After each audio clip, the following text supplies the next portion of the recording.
Good morning and welcome to Local Business Focus. I'm Sally Barker. Joining us on the show today is Peter Trenaman from Groupsupport, proud station sponsor. Good morning, Peter. Good morning, Sally. How are you? I'm well, thanks. How are you?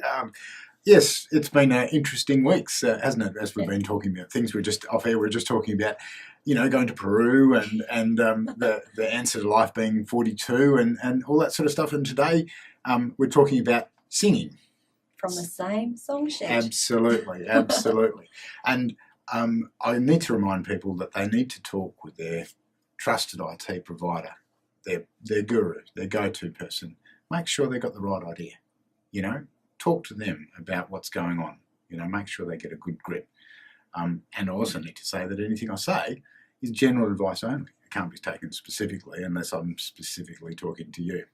So you could take it yourself, Sally. Yes, I may do. That's right. But let's see how you sing, okay? Yes. So there's the ways to improve your business is what we've been talking about. And technology is a great vehicle to actually do that.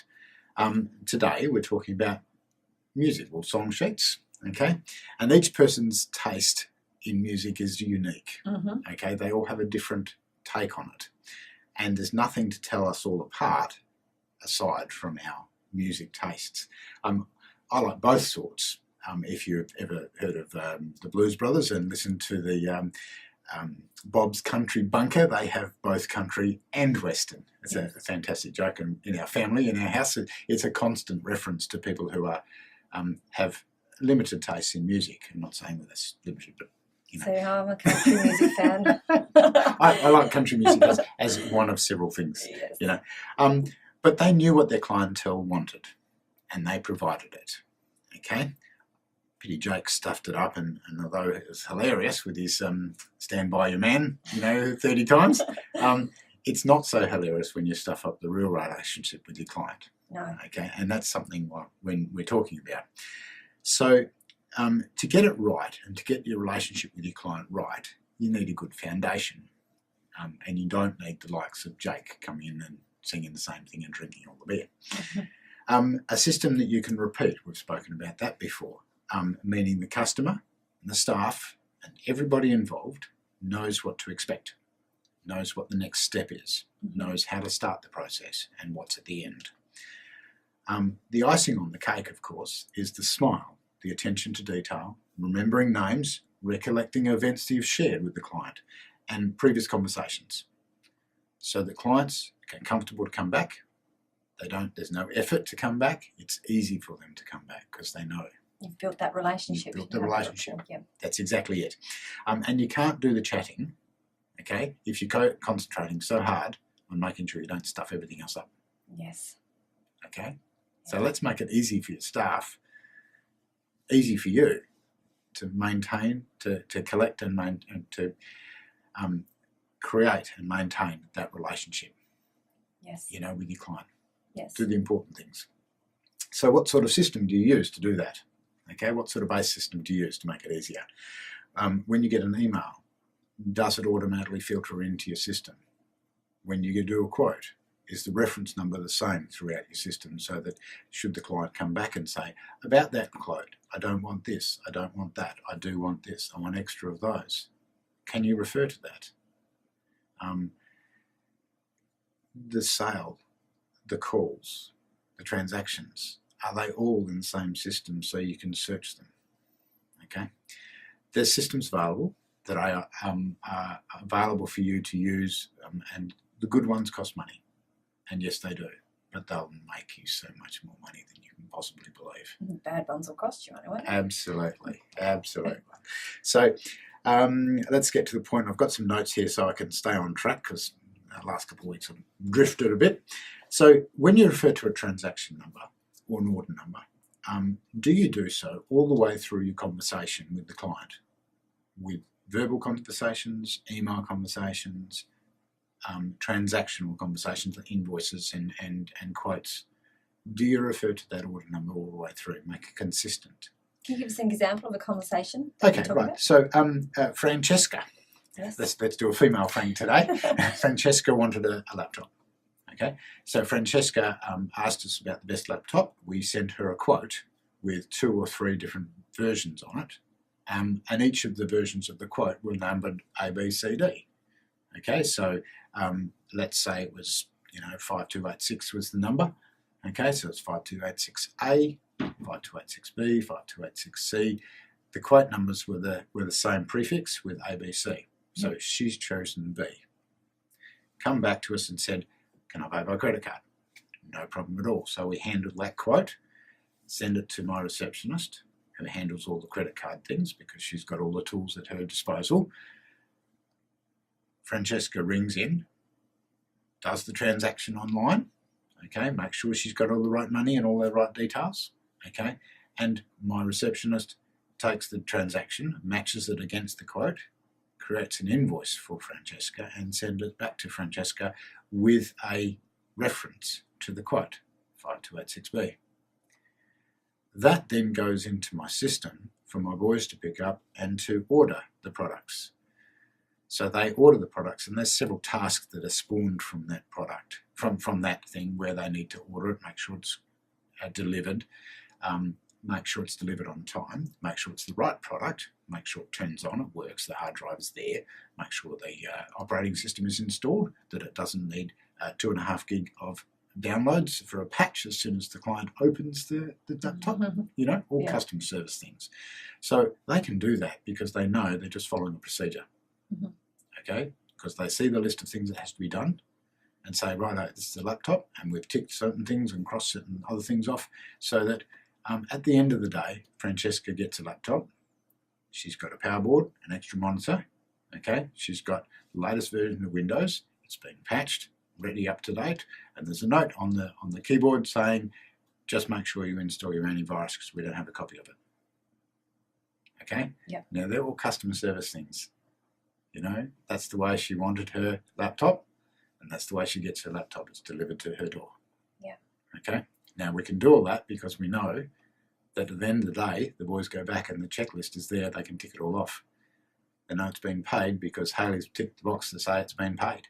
Yeah. Do you know what I'm saying? So that system means that they can look after the client.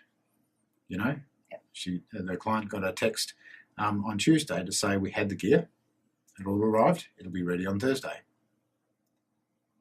So when you do all those things, the system you're using is important. It has to be easy to use. Yeah. Does that make sense? It does make sense, yes. So you create your own songbook and you sing from the same songbook. You're getting the idea of my sessions, aren't you? I do. Okay, so the transaction numbers mean a lot. Okay, now some transaction numbers don't mean anything to the people outside your organisation. They don't care what your purchase invoice reference number is. Yeah. They care what their invoice number is. Do you know what I'm saying? Yes. So you need to make sure that the things that you refer to outside the organisation are important inside your organisation so that they match. So that when a customer rings and says, I want to talk about quote 5286A, invoice 1234, order blah, blah, blah, you can search for it, find it, and be instantly knowledgeable. My receptionist can answer the phone and someone says, I want to talk about this number. She can search and says, righto, okay, this tech is actually handling your case at the moment. Okay, that purchase order has been placed. We haven't received the goods yet. Can you ring back tomorrow if you're really in a hurry, or would you like one of the guys to give you a call back? Do you see what I'm saying? So she can actually then focus on the customer, knowing the system's taken care of. Yeah. Okay. So let me take you through something when things don't happen. Okay. There's a point where I need to sort of say that there's a point, just to preface what I'm saying, there's a point where a client will ask you how much money they need to spend, and you need to make it clear on your documentation how much money that is, and you need to make it easy for that amount of money to come to you. Do you know what I'm saying? Yes. So Frank spends about 3 hours per week updating the stock lists. That's his job. That's what he wants to do. That means when a quote is created, his guys simply itemise what he wants, what the client wants, and sends out the quote. pre-formatted, all that sort of stuff. The only problem is that one of the forms in all this wasn't working. So they then had to copy all that onto Excel, copy, paste, send it out, all that sort of stuff. Didn't include the disclaimers about the quote only being valid for a certain amount of time. You know? Yes. On the documentation that I send out, as an example, and in many other places, I have a time limit on quotes because technology is always changing. You know, you want to make it reasonable for a client to be able to say, okay, well, I've got 5 or 7 days to choose, okay, or know that this is indicative pricing and I can get something similar, but it won't be the same. Yes.